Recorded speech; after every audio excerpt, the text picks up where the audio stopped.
I'm Dr. Lori. I'm at the Cobb Antique Mall in Marietta, Georgia, outside Atlanta. Come thrift with me. The piece here on this shelf is a piece of Blenko, and it's Blenko glass. It's on a shelf with wood. I wouldn't try to display it that way because it's harder to sell that way. Why? What sells it? The color sells it. A couple of things when you're recognizing Blenko.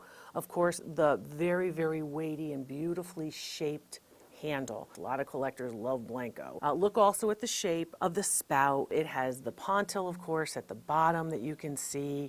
The size of the glass handle at the bottom particularly helps you because of the weight once you start to fill this up. So this piece they want $129 for, which I think is just about a little bit high. It's probably worth about $150. There's more Blenko here. Again, look at that nice shaped handle, and look at the spout too. The spout comes down, almost meets you. This is a very nice piece of Blenko too. Now look at the seam. See the seam? The seam on some of these is actually off a little bit.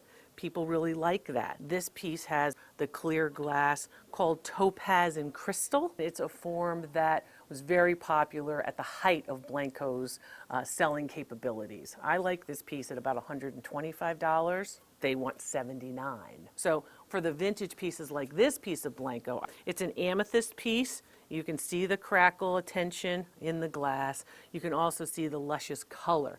There's a difference between amethyst, the purples of Blenko. So people are saying, well, it's all Blenko and it's all purple. That's not really true. This is amethyst Blenko, right? This one is orchid Blenko. Do you see how much grayer and darker this one is?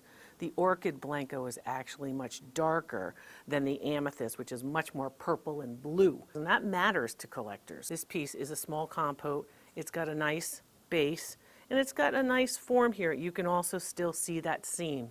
So the seam right there in the pedestal is something that you can see. The label says $69. I would say this piece is closer to $90. And you have Viking glass. Look at this nice little piece of Viking glass.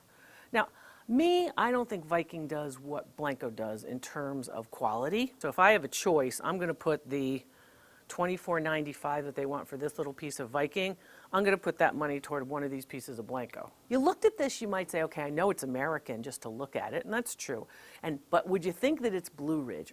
This actually is Blue Ridge. A lot of these manufacturers, in fact, have different lines. So well, this doesn't look like your characteristic Blue Ridge that I usually show you, which is a white plate, and then it has sort of a very bright colored flower. It's Cheerio Skyline, and you can see, of course, you can see the hand-painted nature of the piece, and you can also see the very American handle. Unmarked on certain pieces. Usually the larger plates have either the Southern Potteries or the Blue Ridge mark. So you want to look for those particular marks. A lot of the smaller pieces don't have a mark at all. These smaller pieces of the Blue Ridge pattern don't have a mark. No mark down here on the saucer. And yes, the Blue Ridge mark. Okay?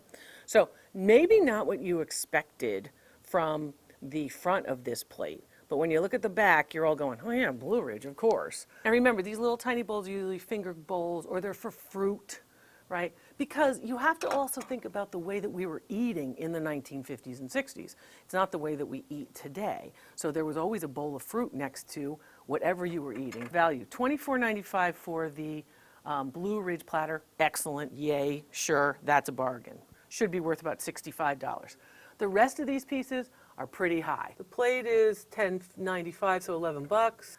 The saucer is $8.95, so I think that these pieces are too high. I think the platter is a good deal. The Corning Ware pieces are nice because there's almost a full set. I really think that the deal here is the biggest one at $29.99. That's a really good bargain for this particular piece of Corning Ware. Now, the pattern is trying to look French. It's called the Spice of Life Corning Ware casserole. It's a big casserole dish. It looks like it's in good condition.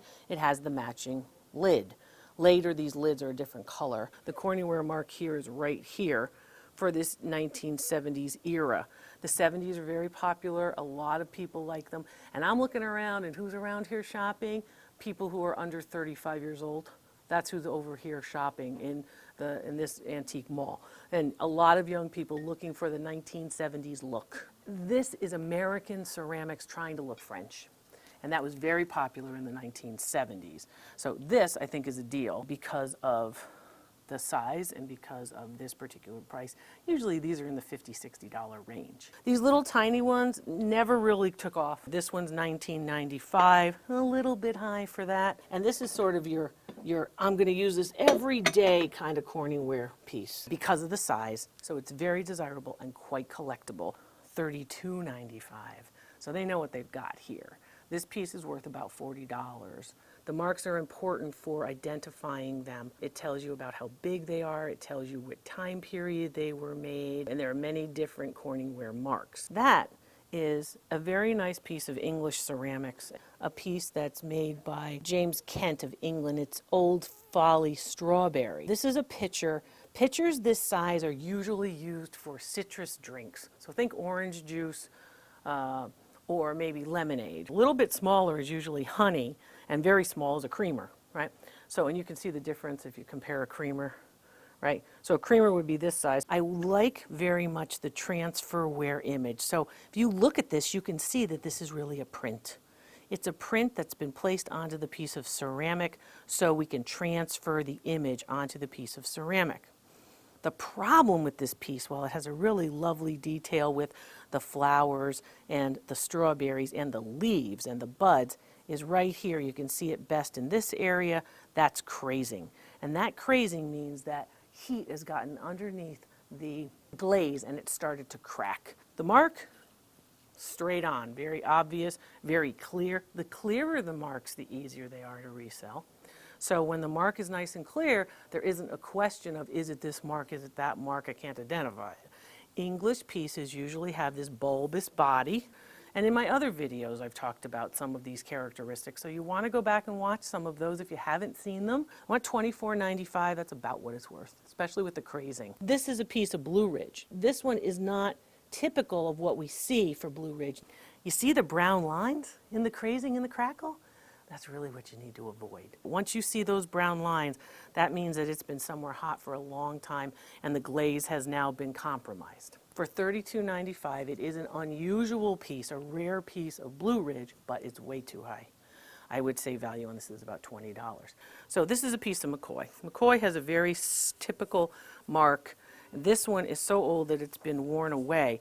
I think there was a piece of felt with the adhesive here, and then it came away. McCoy starts in 1910, so some of the earlier pieces do not have that mark. So this is McCoy. It's a yellow tilt bowl pitcher. Here's what I don't like about it. You see all these sort of, it kind of looks like lumpy pancakes. So you can see sort of like the lumps you're going to find in pancake batter. I think this probably was a second. I don't think this piece was one that McCoy wanted to get out quickly. I also will tell you that if you look here, you look straight where this is, notice that the point is off. Is it early for McCoy? No, it's from the 40s, and McCoy starts in the teens. And I said it's rare. So all of you are thinking, well, if it's rare, it's got to be worth more. No, not necessarily, because the company doesn't want a second to get out there. Most people say, oh, I don't want to have this second lousy, worst, piece of McCoy that came out without a mark, which is what's characteristic, and it's not an early one.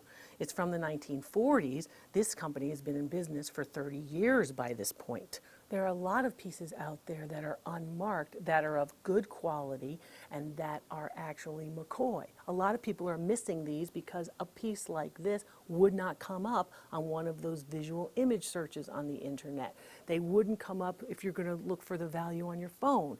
So this is the problem. You're going to miss a lot of these pieces because, one, they're unmarked, or they're of good quality, but because they're unmarked, they can't identify them. And this is how people pass pieces by. I don't want you to pass them by.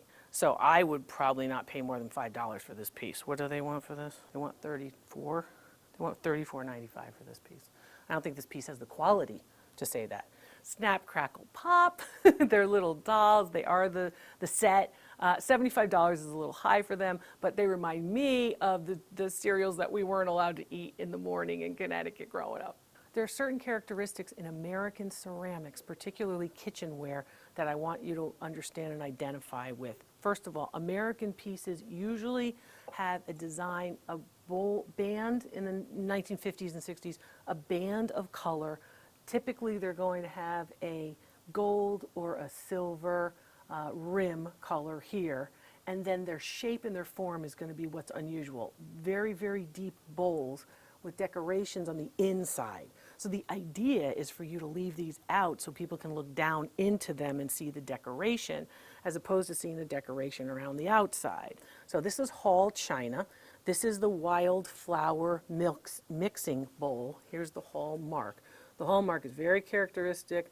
A lot of people have Hall china. I mean, a lot of people throughout the United States and abroad collect it, and there are many different patterns.